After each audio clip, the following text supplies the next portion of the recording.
Assalamualaikum warahmatullahi wabarakatuh.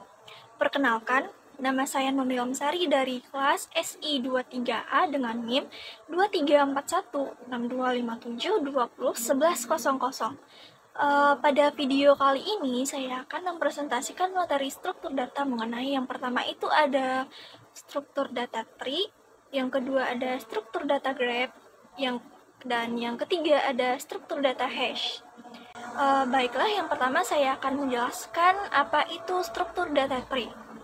Tree atau pohon merupakan struktur data yang tidak linear atau non-linear yang digunakan terutama untuk mempresentasikan hubungan data yang bersifat hierarkis antara elemen-elemennya. Struktur data tree merupakan kumpulan simpul atau node di mana tiap-tiap simpul dari tree digunakan untuk menyimpan nilai dan sebuah list rujukan ke simpul lain yang disebut dengan simpul anak atau child node. Nah, struktur data tree ini terbagi beberapa istilah-istilah. Nah, istilah-istilah struktur data tree ini yang pertama adalah node. Node atau simpul adalah entitas pada struktur data tree yang mengandung sebuah nilai dan pointer yang menunjuk simpul di bawah child node. Dan yang kedua itu ada child node. Child node atau simpul anak adalah simpul turunan dari simpul di atas. Nah, dan istilah yang ketiga itu ada leaf node. Leaf node atau simpul daun adalah simpul yang tidak memiliki child node dan merupakan node yang paling bawah dalam struktur data tree. Simpul ini biasa disebut juga sebagai external node. Dan yang ketiga ada root. Root atau akar adalah simpul teratas dari sebuah tree. Yang keempat ada internal node. Internal node adalah istilah untuk menyebut simpul yang memiliki minimal satu child node. Dan yang keenam ada edge. Edge merupakan pada garis yang menghubung antara dua buah simpul dalam tree. Jika sebuah tree memiliki node, maka tree disebut akan memiliki n dikurang 1 atau edge. Hanya ada satu jalur dari setiap simpul ke simpul lainnya. Istilah yang keenam ada edge of node. Edge of node adalah jumlah edge dari sebuah node ke leaf node yang paling dalam. Dan yang ketujuh ada depth of node. Depth of node adalah banyaknya edge dari root ke sebuah node. Dan yang ke-8 adalah edge of tree. Edge of tree dapat diartikan sebagai panjang jalur terpanjang dari simpul akar ke simpul daun dari sebuah tree. Dan yang istilah yang ke-9 itu ada degree of node. Degree of node adalah jumlah cabang yang melekat pada simpul disebut degree of node atau derajat simpul. Derajat simpul pada sebuah leaf node adalah 0. Selain degree of node, terdapat juga degree of tree, yaitu derajat maksimum jumlah simpul di antara semua simpul pada tree. Dan istilah dari struktur data tree yang terakhir itu adalah subtree. Subtree adalah setiap simpul dari tree beserta turunannya. Dan struktur data tree ini terbagi dari beberapa jenis. Terdapat 4 jenis, yaitu yang pertama ada general tree. General tree adalah struktur data tree yang tidak memiliki batasan jumlah node pada hierarki tree disebut general tree. Setiap simpul atau node bebas memiliki beberapa pun child node. Tree jenis adalah superset dari semua jenis tree. Dan yang kedua itu ada binary tree. Binary tree adalah jenis tree yang simpulnya hanya dapat memiliki paling banyak dua simpul anak atau disebut juga dengan child node. Kedua simpul tersebut biasa disebut simpul kiri atau left node dan simpul kanan atau right node. Tree tipe ini lebih populer daripada jenis lainnya. Dan yang ketiga itu ada balance tree. Apabila tinggi dari subtree sebelah kiri dan subtree sebelah kanan sama, atau kalaupun berbeda hanya berbeda satu, maka disebut sebagai balance tree. Dan yang keempat itu binary search tree. Sesuai dengan namanya, binary search tree digunakan untuk berbagai algoritma pencarian dan pengurutan. Contohnya seperti AVL tree dan red black tree. Struktur data tree jenis ini memiliki nilai pada simpul sebelah kiri lebih kecil daripada induknya, sedangkan nilai simpul sebelah kanan lebih besar dari induknya. Selanjutnya ini adalah studi kasus dari struktur data tree ini. Studi kasusnya itu adalah media pembelajaran weblog menggunakan struktur data tree. Nah, di sini ada pohon-pohonnya. Pada bagian atas ini adalah root, yaitu pada bagian weblog. Dan yang kedua itu ada parent node yang memiliki child. Dalam gambar ini, weblog adalah parent dari kelas dan kurikulum. Kelas adalah parent dari sesi dan mata pelajaran, dan kurikulum adalah parent dari komponen dan jenis kurikulum. Yang ketiga itu ada child. Node yang memiliki parent, contohnya kelas dan kurikulum, adalah child dari weblog. Sesi dan mata pelajaran adalah child dari kelas. Komponen dan jenis kurikulum adalah child dari kurikulum. Dan yang terakhir ini, paling bawah ini adalah leaf. Node yang tidak memiliki child dalam gambar ini pagi, siang, IPS, IPA, inti, wajib 2006. Perilaku dan keterampilan adalah leaf nodes. Dengan penjelasan ini, kita dapat melihat bagaimana setiap node dalam pohon binary memiliki peran masing-masing sebagai root, parent, child, atau leaf. Nah, selanjutnya materi yang kedua yaitu struktur data graph. Graph adalah jenis struktur data umum yang susunan datanya tidak berdekatan satu sama lain atau non-linear. Graph terdiri dari kumpulan simpul berhingga untuk menyimpan data antara dua buah simpul terdapat hubungan saling keterkaitan.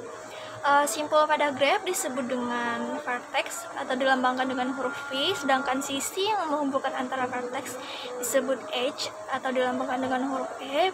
Pasangan X, Y disebut dengan edge yang menyatakan bahwa simpul X terhubung ke simpul Y.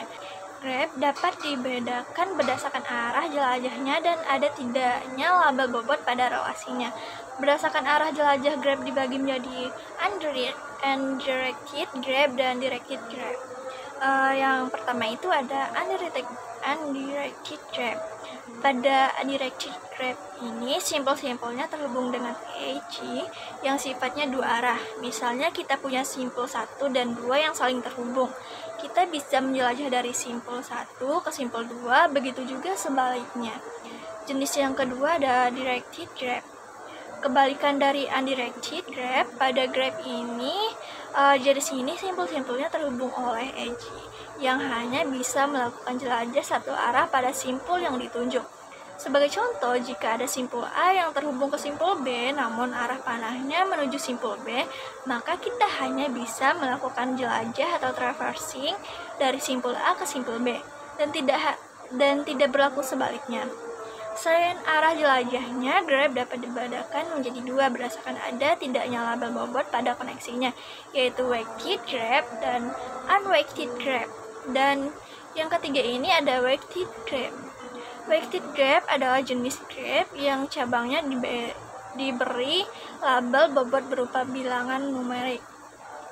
Pemberian label bobot pada edge biasanya digunakan untuk memudahkan algoritma dalam menyelesaikan masalah. Contoh implementasinya, misalkan kita ingin menyelesaikan masalah dalam mencari rute terpendek dari lokasi A ke lokasi D, namun kita juga dituntut untuk mempertimbangkan kepadatan lalu lintas, panjang jalan, dan lain-lain. Untuk masalah seperti ini, kita bisa mengasosiasikan sebuah edge E dengan bobot W merupakan bilangan real.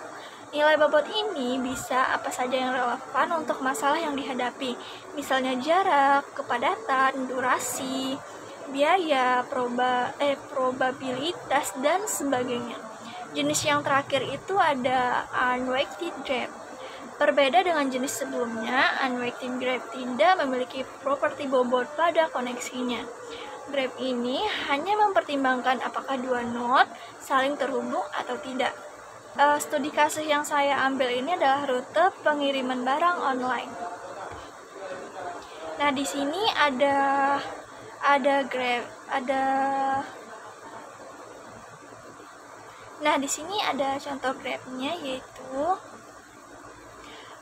perusahaan takeout memiliki 7 pusat distribusi yang diidentifikasi sebagai titik-titik pada graf A, B, C, D, E, F, G. Jarak antar pusat distribusi diwakili oleh bobot pada sisi graf. Perusahaan ingin mengetahui rute terpendek dari titik A ke titik G untuk mengoptimalkan pengiriman barang. Graf di atas menggambarkan jaringan rute pengiriman barang antar 7 titik, yaitu titik A, titik B, titik C, D, E, F, dan G.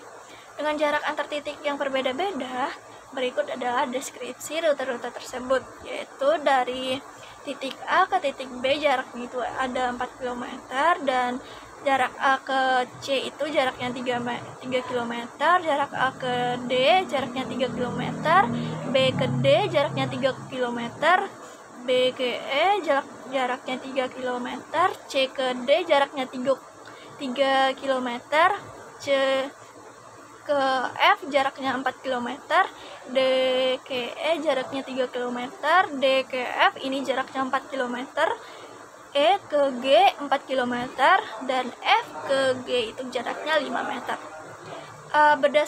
Berdasarkan rute di atas, rute terpendeknya dari A ke G itu adalah 10 km dengan rute sebagai berikut, yaitu A ke D, D ke E, E ke G.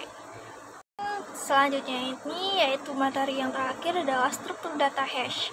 Hashing dalam struktur data adalah teknik pemetaan potongan besar data ke dalam tabel kecil menggunakan fungsi hash.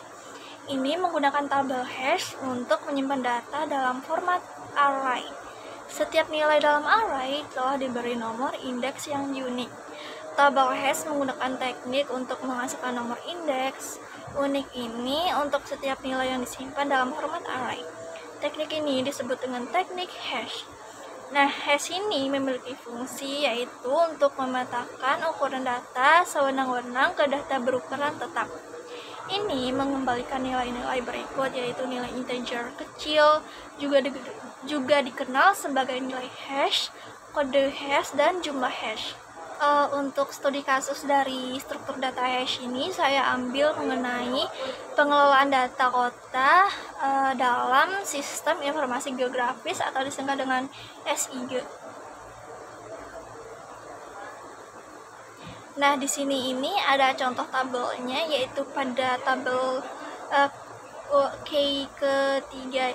kedua itu ada nama kota Surabaya, yang ketiga itu ada Jakarta, keempat itu ada Bandung, keenam itu ada Medan. Nah, mengapa seperti ini? Kenapa nggak berurutan aja? Nah, penjelasannya